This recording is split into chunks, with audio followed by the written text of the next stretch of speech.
Shalom saudara yang terkasih dalam Tuhan, senang bisa berjumpa dengan saya. Hari ini, Minggu 22 November tahun 2020. Saya berharap kita semua tetap dalam keadaan sukacita, tetap bersemangat, tetap bersyukur dalam segala keadaan. Di tengah-tengah situasi pandemi ini, kita tetap memiliki iman dan pengharapan bahwa apapun yang sedang terjadi, bahwa Tuhan tetap mengontrol, Tuhan tetap mengawasi, Tuhan tetap berkuasa atas bangsa dan negara, bahkan atas seisi dunia ini. Dan secara pribadi tentu kita juga masing-masing dapat merasakan bagaimana penyertaan Tuhan di dalam kehidupan kita masing-masing. Satu hal yang penting kita lakukan adalah tetap berdoa, tetap juga berusaha, bekerja sesuai dengan talenta apa yang Tuhan berikan kepada kita masing-masing. Mari kita mengerjakannya dengan penuh tanggung jawab. Kalau kita menjadi hamba Tuhan, mari kita melayani dengan sungguh-sungguh. Kalau menjadi seorang pekerja kantor, karyawan, staf, pejabat, ya apapun jabatan, apapun pekerjaan kita syukuri dan kita melakukannya dengan sungguh-sungguh untuk Tuhan.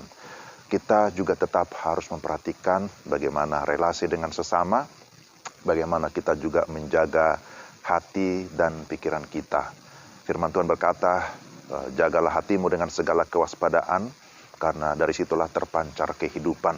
Orang yang sungguh-sungguh hidup di dalam Tuhan, mengandalkan Tuhan, maka dia senantiasa akan terus memiliki hubungan yang dekat dengan Tuhan, dan senantiasa memikirkan dan memperkatakan apa yang Tuhan firmankan. Saudara, saya mengingat Yakobus pasal 1 ayat 19, bahkan sampai ayat 20 di sana dikatakan, mari kita cepat untuk mendengar, tetapi lambat untuk berkata-kata, tapi juga lambat untuk marah. Mengapa ini menjadi sesuatu yang penting saya sampaikan?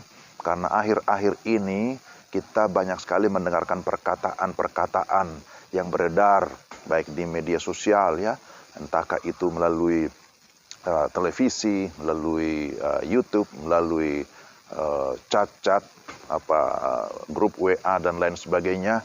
Banyak sekali perkataan-perkataan yang seringkali tidak membangun atau perkataan-perkataan yang tidak sesuai dengan budaya bangsa kita ya. Maka kita perlu berhati-hati ya, menjaga perkataan. Karena perkataan kalau asal bunyi atau asal ngomong itu bisa menyakitkan. Perkataan yang kosong itu juga membuat situasi bisa menjadi tidak kondusif ya. Perkataan yang belum dipikirkan dengan baik itu juga akan merusak kesatuan, merusak relasi antara satu dengan yang lain. Maka sebelum kita berkata-kata, lebih baik kita pikirkan dulu apa dampaknya ke depan. Kalau orang Batak bilang, jolo ni dila majo bibir asa ni dokon hata. Artinya apa? Jangan cepat-cepat ngomong kalau belum dipikirkan, karena itu bisa berdampak fatal bagi lingkungan, bagi relasi kita dengan orang lain. Nah, karena itu saudara, kita diingatkan oleh Yakobus supaya kita cepat mendengar. Artinya kita punya dua telinga, kita harus memang cepat mendengar dalam pengertian kita harus memberikan perhatian khusus terhadap apa yang kita dengar. Dan setelah kita dengar, lalu kita saring, baru kita setelah itu bisa sharing. Artinya jangan cepat-cepat ngomong kalau belum jelas apa maksudnya. Jadi sebelum kita sharing atau men-share, membagikan satu berita, membagikan satu informasi, mari kita filter dulu, kita saring dulu, supaya tidak menjadi berita hoax ya. Ya, sekarang ini kan kita harus berhati-hati. Ya, karena juga ada undang-undang IT ya, kita tidak bisa sembarangan menyebar informasi jikalau kita belum memahami sepenuhnya. Kadang-kadang ada orang ya dapat berita atau dapat video, baru lihat judul, belum baca isinya, belum tonton isinya, sudah langsung disebar. Sehingga dia sendiri tidak tahu apa yang dia sebar. Nah, ini juga ironis. Ya, jadi karena itu sebelum kita menyampaikan satu informasi, satu berita, apalagi itu adalah hasil daripada forward dari orang lain kepada kita, ya dengarkan dulu. Ya, perhatikan dulu, baca dulu seutuhnya. Dengarkan dulu, tonton dulu semua sehingga tidak salah persepsi, tidak salah paham. Jadi dikatakan boleh cepat mendengar, tapi lambat berkata-kata. Artinya kita harus rem dulu ya, kemudian lambat untuk marah. Karena kalau kita memang memikirkan terlebih dahulu apa yang kita akan sampaikan, tentu itu juga akan berdampak bagi ketenangan kita dan juga bagi orang lain yang mendengarkan perkataan kita. Kalau kita sebagai orang-orang Kristen, orang-orang percaya, hendaklah perkataan kita perkataan yang membangun, perkataan yang sesuai dengan kebenaran, perkataan firman. Dan juga pikiran kita juga begitu. Pikirkanlah yang baik, yang benar.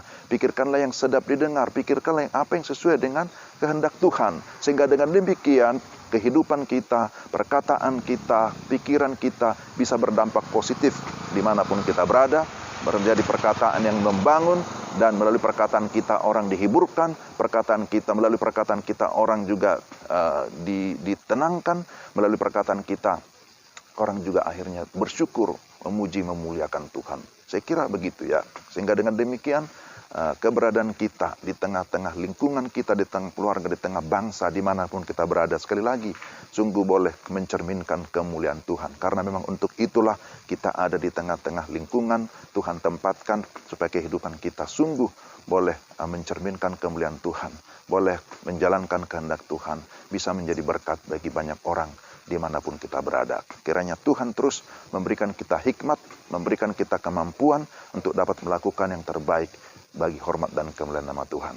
Terima kasih, Tuhan memberkati. Sampai jumpa di kesempatan berikutnya. Shalom.